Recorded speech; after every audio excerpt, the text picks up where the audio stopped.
Alam mo ba na hindi sapat na may hawak ka lang na titulo ng lupa? Importante ring maintindihan kung ano ang mga karapatan o rights na kasama nito. Kung plano mong bumili, magmana, o magbenta ng lupa, dapat malinaw sa iyo ang mga rights pagdating sa land title. Yan ang pag-usapan natin ngayon mga idol. Una, ownership rights. Ito ay tumutukoy sa karapatan kung saan sa iyo nakapangalan ang titulo ng lupa. Ibig sabihin, ikaw ang may control kung paano gamitin ang lupa, pwedeng tirahan, negosyo, o kahit ipaupa. Pangalawa, possessory rights. Ang possessory rights ay karapatan lang sa paggamit o sa paninirahan sa lupa. Hindi ibig sabihin na ikaw ang may-ari. Hindi ka pwedeng basta-bastang paalisin habang valid ang kontrata o habang sumusunod ka sa kasunduan. Pero kung halimbawa gagamitin ng gobyerno ang lupang tinitirahan mo at possessory rights lang ang hawak mo, hindi ka babayaran ng gobyerno para sa lupa dahil sa hindi ikaw ang may-ari. Ang makukuha mo lang ay relocation o disturbance compensation, depende sa sitwasyon. Ang totoong kabayaran para sa lupa ay mapupunta sa taong nakapangalan sa land title. Pangatlo, transfer rights.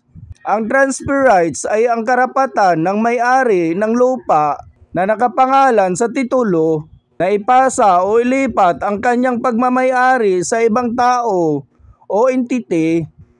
Ito ang nagbibigay sa may-ari ng kapangyarihang magdesisyon kung sino ang susunod na magiging may-ari ng lupa.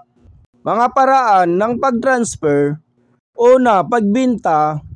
Ito ang pinakakaraniwang paraan. Kapag bininta mo ang lupa, ililipat ang pangalan sa bagong may-ari sa Land Registration Authority at magkakaroon ng bagong titulo sa kanyang pangalan.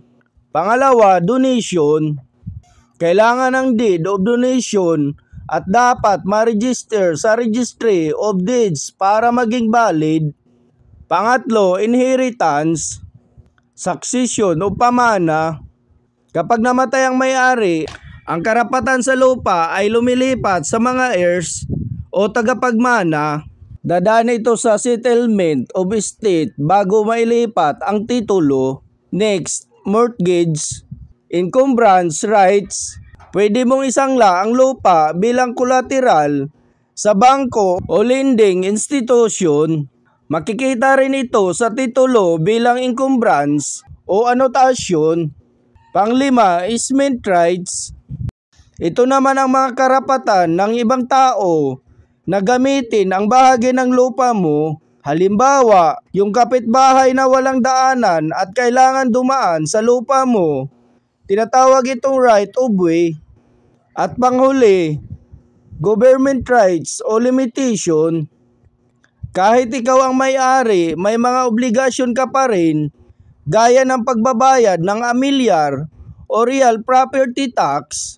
May karapatan din ang gobyerno sa ilalim ng eminent domain kung saan pwede nilang bilhin o kunin ang lupa mo para sa public use kapalit ng tamang bayad. Kung gusto nyo ng mga tips and updates na kagaya nito, subscribe for more. Thank you for watching.